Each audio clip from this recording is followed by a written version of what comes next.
At 30, we go to every wedding. At 40, every reunion. At 50, every birthday party. But after 70, something changes deep within us, not in our muscles or bones, but in our spirit. We begin to realize that emotional energy is not infinite. It drains, it matters, and it must be protected like gold. In our younger days, we were always on. We smiled through awkward dinners, attended long functions, and showed up even when we were tired, just because it was expected. But once we cross 70, we stop chasing social expectations, and instead, we start protecting our peace. And it's not because we don't care, it's because we care too much. Each visit, each phone call, each outing, it now costs us something. It costs energy. And that energy, like a limited candle, must last us through our day. You may find yourself saying, "I just don't feel like going," not out of laziness, but out of wisdom. You've learned that not every invitation deserves a yes. You've learned the value of quiet mornings and calm evenings. You've learned that sometimes the best company is your own soul sitting with a cup of tea, wrapped in memory and reflection. Some people might call it isolation. But it's not, it's self-preservation. You start visiting people who truly bring you comfort. The ones who understand your silence, not just your words. The ones who don't drain you with gossip, noise, or surface-level conversations. And sometimes, even those beloved ones, you see them less. Not because love has faded, but because you've grown into the rarest kind of clarity, the power to protect your emotional peace. Visual cue. An older man smiles softly at a photo album, then closes it, breathing deeply. Outside the window, birds chirp. No rush, no pressure. There's a gentle freedom that comes with age. You stop forcing yourself to perform. You no longer feel guilty for choosing your own well-being over social obligation. You begin to realize that every visit should fill, not empty you, and so you choose carefully. You choose slowly, and sometimes you choose not to go at all, and that's okay. Protecting your emotional energy doesn't make you selfish. Point 2. It makes you wise. You see through people more clearly, and you choose distance over disappointment. A slow-motion shot of a senior woman walking away from a family gathering, looking both calm and thoughtful. The scene fades into her sitting by a window with a quiet expression. There's something extraordinary that happens after you turn 70. Your eyes may weaken, your hearing may soften, but your emotional vision sharpens like never before. You begin to see people for who they truly are. The masks fall off. You notice things others miss. You see through flattery. You see past politeness.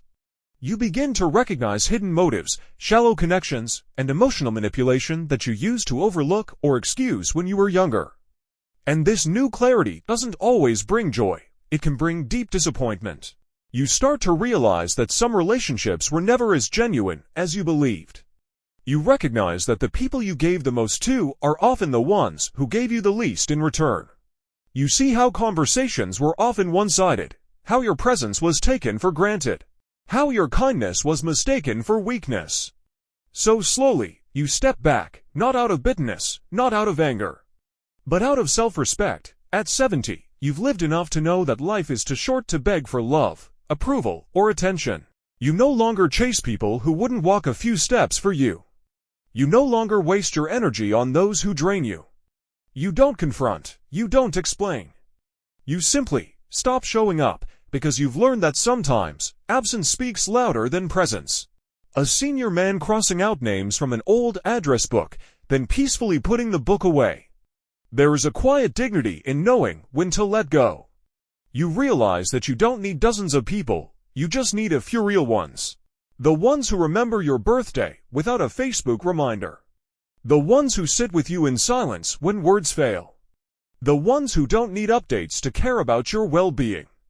You stop visiting people who make you feel small, overlooked, or unimportant. You stop pretending, and in doing so, you free yourself from the performance of relationships. And yes, that might make your world smaller, but it also makes it truer. Point 3. The weight of energy. Socializing feels like a task, not a joy. As you step into your 70s, something changes that no one quite warns you about. Not your doctors, not your children, not even your friends. It's your energy. You wake up with less of it. You carry it carefully, like a fragile cup of water you don't want to spill. Every decision, from what to eat to whether to answer a phone call, becomes tied to one question: Is this worth the energy I'll spend? And more often than not, visiting people doesn't make the cut. Not because you don't care, but because your energy is sacred now. In your younger days, you could juggle appointments, drive across town, attend 3 events in one weekend. But now, just one afternoon of socializing can take days to recover from. Your body grows tired faster. Your mind craves calm. Your heart seeks silence more than small talk, close-up of hands holding a cup of tea by the window as the world outside moves quickly. You notice something else to how the conversations feel different, more rushed, more distracted. Everyone seems glued to their screens, scrolling while you're speaking, or talking over you with loud stories. There's no space to be quiet together, no room for deep listening. It starts to feel like noise, so you choose your peace. You stop going to loud birthday parties filled with people who barely know you. You skip the visits where you'll be seated in a corner and forgotten after the polite hello. You pass on reunions where everyone talks about the past, but no one truly sees how you are now. Instead, you spend your time differently, in nature, with a book, with your thoughts. With a close friend who knows the value of stillness. You learn that your quiet company is enough. That your worth is not measured by your presence in a crowd, but by the peace you carry inside.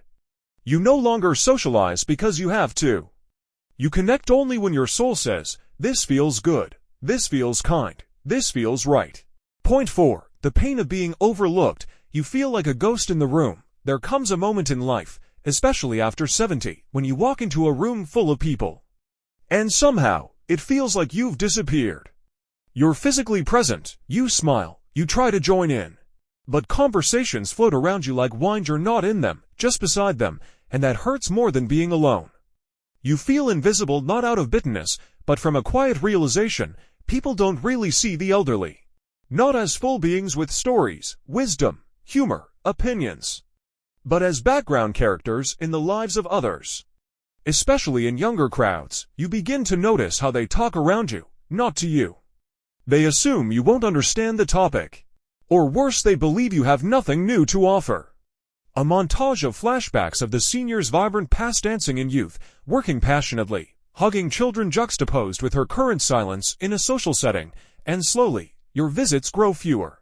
Not because you've lost interest, but because being overlooked feels lonelier than staying home. Why step into a space where no one truly listens? Why waste the energy dressing up, traveling, sitting through loud chatter only to feel unneeded? You begin to crave presence, not just company, a warm hand on yours. A real question like, how have you been really? A moment where someone values your memory, your story, your existence. When that kind of connection is missing, you stop chasing it. You realize your time is too sacred to spend it where you're invisible. So you stay where you are seen, even if that's just in the comfort of your home, in the mirror, or in the eyes of your dog. Because at 70 or 80, you don't need attention, you need recognition. A quiet acknowledgement, you still matter. You're still here, and you're still full of life. Point 5. You've grown wiser about your energy, and you protect it fiercely. There's a kind of wisdom that only comes with age. After 70, you begin to understand that your energy is not unlimited and it's your most precious currency. When you were younger, maybe you said yes to every dinner invite. You pushed yourself to attend parties, weddings, neighborhood meetups even if you came home drained and wondering why you went in the first place. But now, at this stage of life, your body whispers more loudly, choose wisely. The truth is, socializing takes energy. It's not just about showing up physically, it's about engaging emotionally, mentally, and spiritually. And some visits leave you feeling empty, rather than full.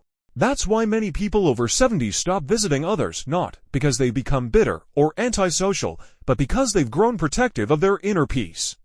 You realize that not every gathering nourishes your soul. Some people talk too much and listen too little. Some bring their drama and unload it on you. Others interrupt your peace with complaints, noise, or negativity. You've lived too long, seen too much, to tolerate chaos disguised as social interaction. You begin to ask yourself, before every visit, will this bring me joy? Will I feel respected there? Will I come home feeling better or worse? If the answer isn't clear, you choose solitude over social exhaustion. And that's not selfish, that's self-preservation. At this age, your calm matters more than small talk. You'd rather water your garden than attend a noisy gathering. You'd rather take a nap than pretend to laugh at jokes you don't find funny. You'd rather call one dear friend than be surrounded by 10 acquaintances who don't truly see you. And you know what? That's okay. It's not that you don't love people anymore. It's just that you've started loving yourself more. Point 6. You've made peace with letting go. Not every relationship deserves revival. In the early years of life, we cling to relationships, friends from school, cousins we grew up with, neighbors from a past home. We hold on to every thread of connection, afraid that letting go might mean losing something important. But after 70, something changes. You begin to realize that not every relationship is meant to last forever. Some were only meant to walk with you for a season, teach you something, then fade away like footprints in the sand. You no longer feel the urge to reignite every lost friendship, return every missed call, or attend every reunion. The truth is, you've made peace with the past. It doesn't mean you're cold, it means you've grown. You understand that some people never evolved with you. Their values stayed behind, their views hardened. Their company now feels more draining than delightful. And so, you stop making the effort to visit them. You don't feel guilty anymore for choosing peace over obligation. You've come to terms with the fact that emotional clutter is just as harmful as physical clutter. You focus your time and heart on people who still feel like home, those who uplift you, who laugh with you without comparison, who understand your silence as much as your stories. There's a kind of freedom that comes with this clarity, the freedom to let go without resentment, the freedom to bless from afar, the freedom to say, "That was beautiful while it lasted, but I don't need to revisit it." So when someone asks you why you haven't visited old friends, or why you missed that family event, you simply smile. Because they may not understand this freedom yet, but you do. You've earned the right to spend your time only with those who bring light, not shadows.